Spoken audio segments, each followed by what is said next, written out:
Tonight, before our racing begins, we're going to get back to doing something we were doing quite regularly, and that is inducting onto our Seekonk Speedway Wall of Fame. You know, there's a line in a movie that says, heroes get remembered, but legends live forever. And tonight, 3 more names become legends on the Seekonk Speedway Wall of Fame. Our first inductee, me. But I'm not going to induct myself. I've got 3 great young children, my children, to come down here and do this for me. So if I could have Brittany Lee, Noah, and Kevin Jr.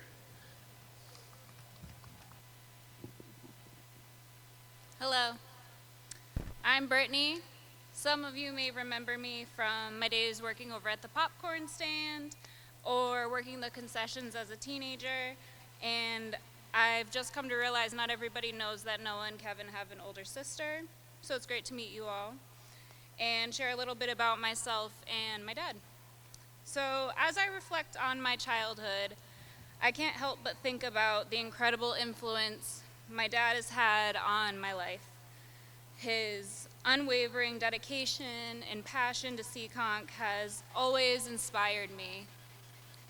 He showed us what it truly means to invest in the things that you love, whether it's a hobby, a career, or a community. His enthusiasm for the track and everything that comes with it was contagious and motivated me and my brothers to chase our own dreams. My dad taught me that with hard work and commitment and to give everything your all, that anything is possible. I remember countless weekends spent at the track, of course working, watching him engage with everyone around him, the drivers, the staff, and fans alike. His commitment to being there every weekend, writing articles and building relationships, has set an example for both my brothers and me. He didn't just teach us about racing, he instilled in us the values of humility and kindness, preparing us for whatever life throws our way. Dad, I know how much this recognition means to you, and I think I can speak for everyone when I say that no one deserves this more than you do. Your hard work and dedication has not gone unnoticed, and it is a privilege to celebrate this moment with you. I am so proud of you. Congratulations on this well-deserved honor. Your legacy and passion and commitment will continue to inspire us all.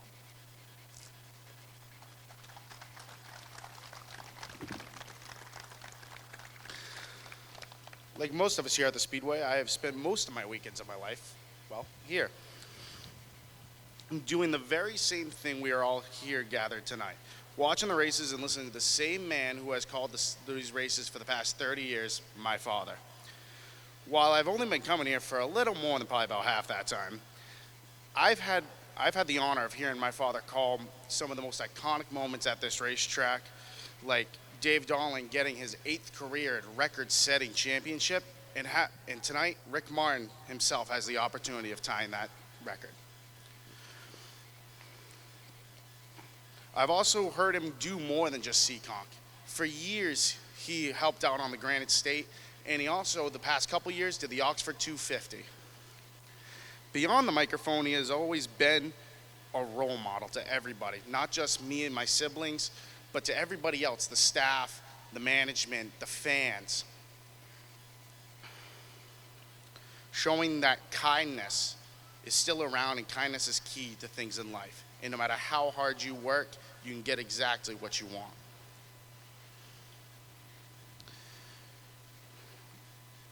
I've never seen him not stop and talk to somebody, no matter who it was in his life, whether they were a child or somebody he respected.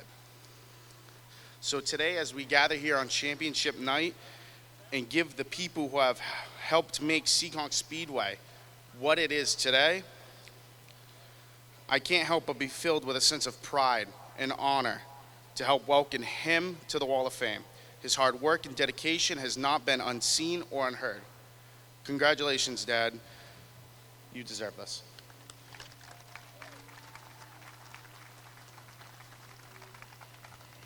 Hello. Like many of you, I've spent countless weekends right here at Seekonk Speedway, a place that has become woven into the fabric of my life. Throughout these years, one voice has resonated deeply, creating a sense of familiarity and excitement, my father's voice. For the past 30 years, he has served as the voice behind the microphone, expertly capturing the spirit and unforgettable moments that define this track's history, from McMartin's 100th career win to Mark Jennison sliding across his side to his first track championship. My father has chronicled each exhilarating finish, ensuring that these memories are etched into our minds forever. After a conversation with Adrian Vendetti in 1995, he started his announcing career in Turn 4 up in Victory Lane. That same year, he moved to the Tower, where he would remain the voice for years to come. His contributions, thank you, extend far beyond being an announcer. In addition to his role behind the microphone, he's worn many hats, hats, at Seekonk. He served as a former race director on our Friday night programs and has also worked as a pit steward.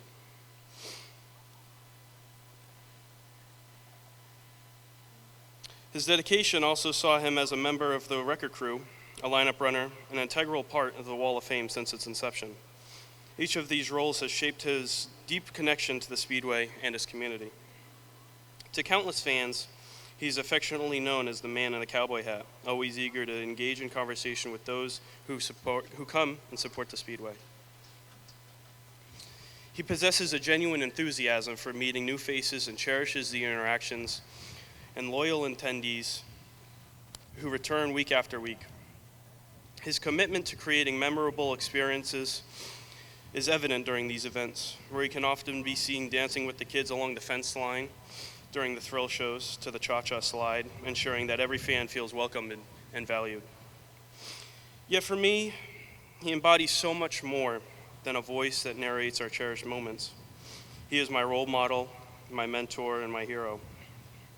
He has constantly inspired me to strive for excellence in everything that I do. His unwavering support and guidance have been a cornerstone of my development, teaching me the values of dedication, compassion, and community involvement. He is a loving son, a devoted husband, and all above, my father. Today, as we gather to celebrate his achievements, I am filled with immense pride to honor him as the newest member of the Seekonk Speedway Wall of Fame.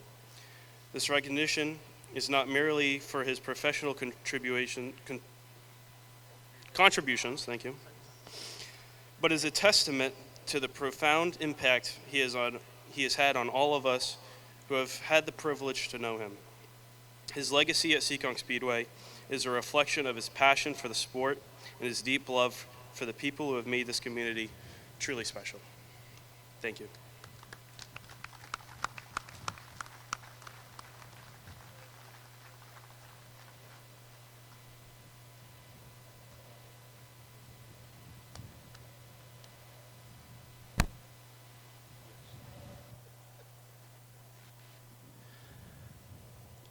I didn't know I meant that much to him. For 30 years, I've had the privilege of sitting up in the tower with the best seat in the house. That's why I took the job. I didn't have to pay to get in. But it became more than that. It's been a joy and a pleasure and an honor to be a part of a place that, well, I call my Graceland. This is my home away from home, and sometimes I think I'd rather be here than anywhere else, especially when she's mad at me.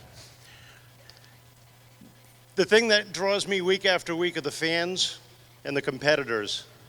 Their unwavering passion for this sport has really bled into me. When I was a kid, my mom and dad would bring me to the races begrudgingly because I would beg them day after day. And eventually it just became normal that I would be with my father on a Saturday night while he raced. His cars were going around the racetrack and I got to get in the way of everything, to the point where, well, there were times they wanted to choke me. I was able to grow in this sport and here at Seekonk and just love every second of it. And when the opportunity came to be up in the tower, I jumped at it. He was right. It was a simple conversation talking to Adrian. My father had the novelty stand at the time, and I just asked her, what would it take for me to get up in the tower? She says, to do what? Score? I said, no, I want to announce. She goes, I don't know what you'd sound like. I said, it'd sound just like this. They were moving Victory Lane up into turn 4, and that's when I got my shot.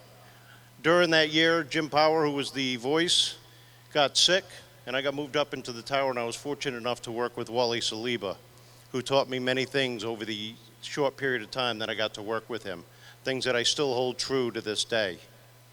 I've been fortunate to work with some absolute fantastic people over the years here at Seekonk, including Jim Powers and Wally. I've worked with Alan Bestwick, Ben Dodge, John Spence, Pete Silva, Todd Baptista, and a whole lot more over the course of my career, and there is still more to come.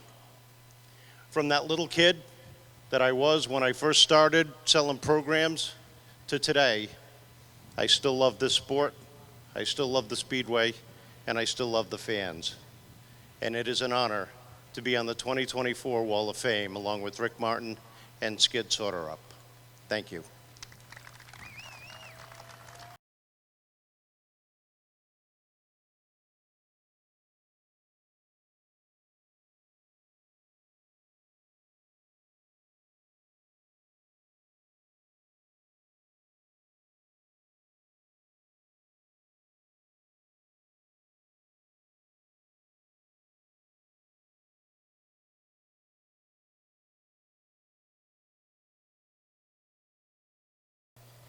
Our next inductee was part of the fabric that built the Seekonk Speedway back in the early 40s. Back in the early 40s, even before Seekonk Speedway was built, Skid Sorterup spent time with D'Anthony Vendetti. Together with Rusty Rushton, he helped make that dream a reality. Skid was one of those guys that Anthony could confide in. He had his own garage up the street, worked for Mobile, and was that guy that could tinker and fix cars. When Anthony had his brief racing career, well, Skid was the keeper of the secrets as to where that car was held, because Anthony's father wasn't supposed to know about it. When Anthony built the Speedway, he needed racers, and Skid was one of those people he turned to. Well, Skid was eager for the challenge, and over the years, he built some very competitive cars. When the Jalopies came in, he built the Fords just like everybody else with the flatheads, but they just didn't handle right. So what did he do? Well, he went and built a coach with the independent front suspension, something that nobody had really done so far here at Seekonk, and it was a success.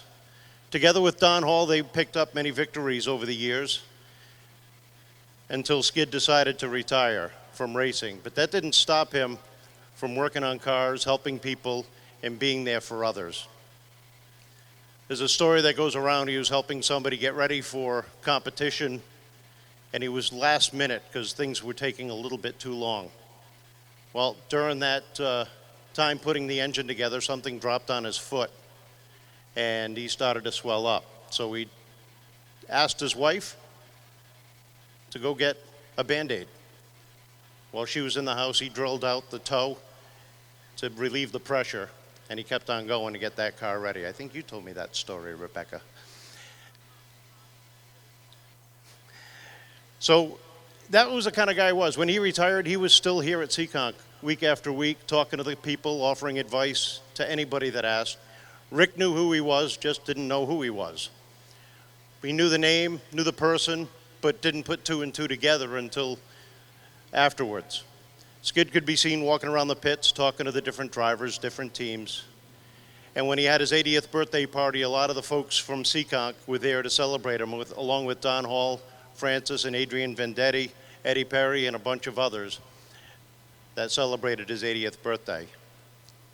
He left us several years ago, but his memory hasn't gone. And tonight we honor him and induct one of the pioneers onto the Seekonk Speedway Wall of Fame. Ladies and gentlemen, help join me in welcoming to the Seekonk Speedway Wall of Fame class of 2024, Skid Sorterup.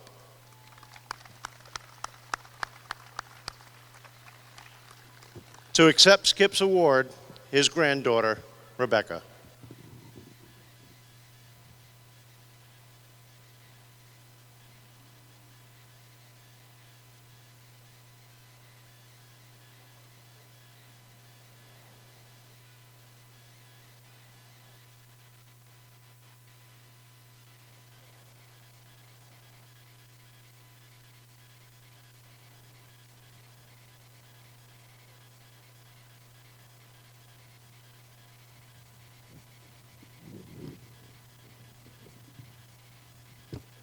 To the Seekonk family, everybody knew him as Skid, but we just all knew him as Grandpa.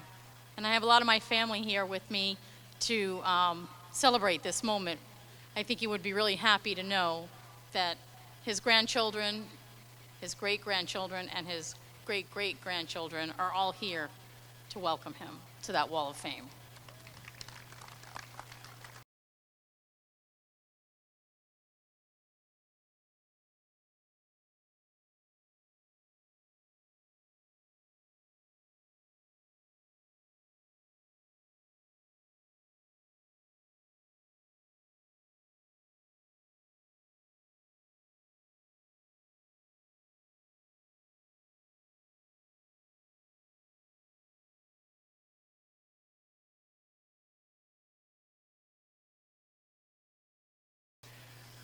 I could tell you all the stats that you want to know about Rick Martin. Won his first race in May of '79. First Pro Stock win was in '82. And his first Pro Stock championship was in '91, driving for Ray Manfredo and Steve Sweeney. He's the Seekonk's all-time win leader at 112 plus, and it's continuing to grow. Like me, Rick grew up here at the track as his dad raced. He was in the pits, in the garage, learning the trade. In 1975, Rick decided he was going to try his craft behind the wheel, and he and his close friend, D. Castell Jr., split the cost of a race car, and I think it was, what, $50 back then, Rick? $45 for the motor. And they went out to try their luck. Well, Rick's first time out, you would have thought the career might have been over. He just didn't think he had it. Well, they decided to upgrade the car, get a better car, and, well, he never gave up. Here he is now. Over the years, he started building his own equipment, maintaining them, and learning how to tweak them to his liking and to others' likings. Built cars for other drivers, and he was the type of person that if you had any issues at all, he would be the first one there to help out. Quick story, it was a few years ago, a competitor in our sportsman division had a recurring overheating problem. Just happened to mention it to Rick, and Rick took time out of his day during the week, drove to Warwick, took a look at it, gave him some advice, showed him some things to try, and worked out for them. They stopped overheating. Racing is in Rick's blood, and people are in Rick's blood. When I started announcing, I would go over and talk to Rick, but it was as an announcer or somebody just trying to get information. Now when I talk to him, we're friends. And that's the type of person he is.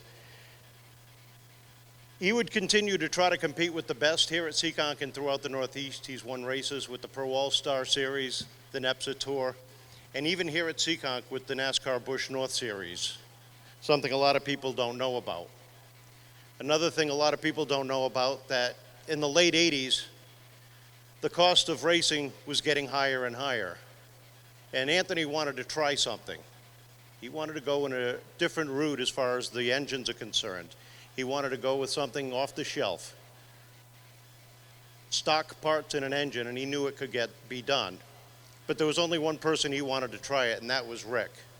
See, even back then, D'Anthony Vendetti saw in Rick what a lot of people hadn't yet.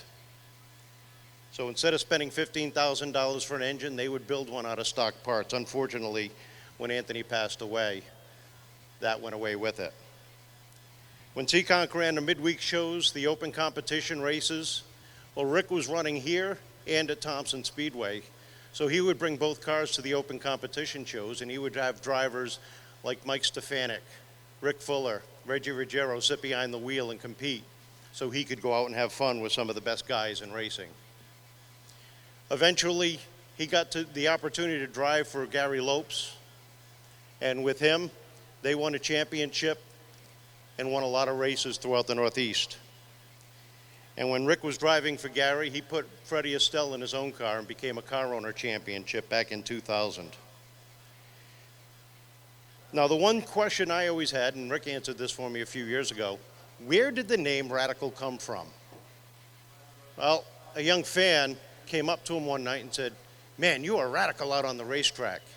And before you know it, there was a Radical sticker on the car, and boy, is that name stuck. Rick took some time off from racing here at Seekonk, but when he came back, he jumped behind the wheel of a sport truck, building his own stuff once again, and he was able to bring that to a championship. Some of Rick's best moments came right here at the track, but it hasn't always been the joy. There's been heartbreak as well. His longtime love, Liz, passed away. He lost his mom and lost his car owner and close friend, Gary Lopes, over the years. But over that, it hasn't slowed him down. Every week, his biggest supporter, Pops, continues to be here to celebrate with his son, along with his girlfriend, Patty. In August of 2001, Rick did something that only one other driver had been able to do, and that's win 100 features here at Seekonk. Pops couldn't get out here quick enough on his scooter. I think they went and picked him up and brought him down. I don't remember. But earlier that night, I had been talking to him, and I said, "Rick, when we talk for your 100th win, what are you going to do?" He goes, "I just may take the microphone out of your hand." So when he won that night, I just handed it to him. I didn't let him take it. But what did he do is he walked out in the grandstands and began thanking the people that were there for him right from the beginning, because that's how much the people meant to him. I've raced with Rick in slot cars on many occasions. He's had his own store with RC, and he's got an RC track at his home. It is always about competition, and if he's not racing, he's fishing. In November, Rick will be inducted into the New England Auto Racers Hall of Fame. Tonight, he joins the legends of Seekonk Speedway onto the Seekonk Speedway Wall of Fame. Let me introduce and help me welcome Rick Martin onto the Seekonk Speedway Wall of Fame.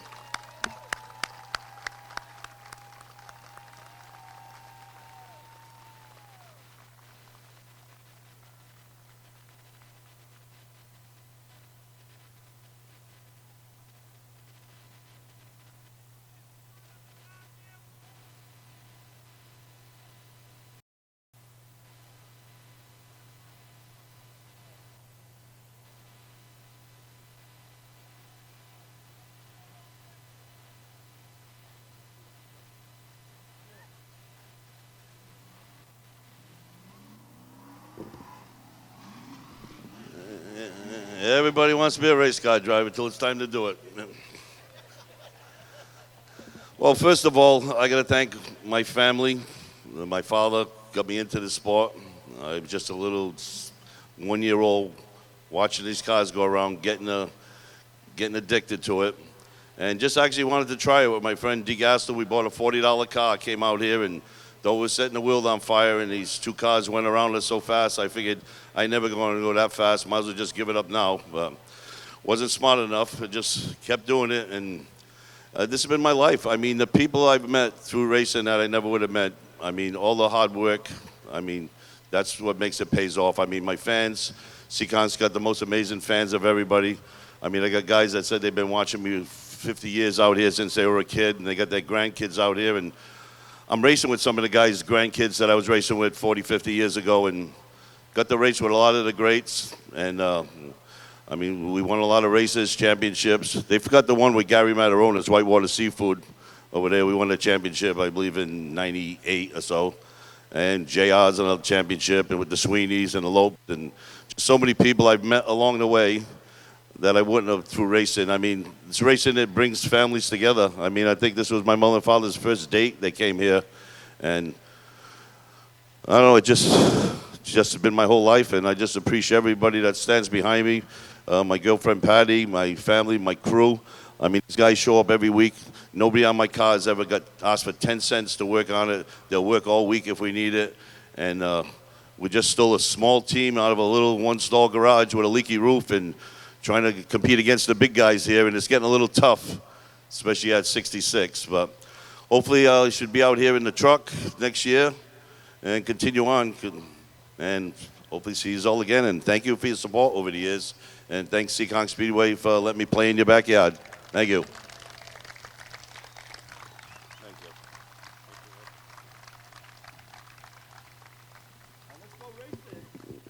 Well, ladies and gentlemen, that concludes our opening ceremonies for our Wall of Fame inductions. I want to thank our inductees, or the folks that came down to induct them, my children, and I want to thank the Soarup family for joining us here tonight, my family, Rick's family as well. I want to thank each and every one of you. And I want to thank Ocean State Oil for being on hand tonight as they present championship night here at Seekonk. We've got a lot of racing to go. We're going to kick that off in about 10 minutes, and we are going to have some fun. So sit back, relax, and we'll be back in just a moment.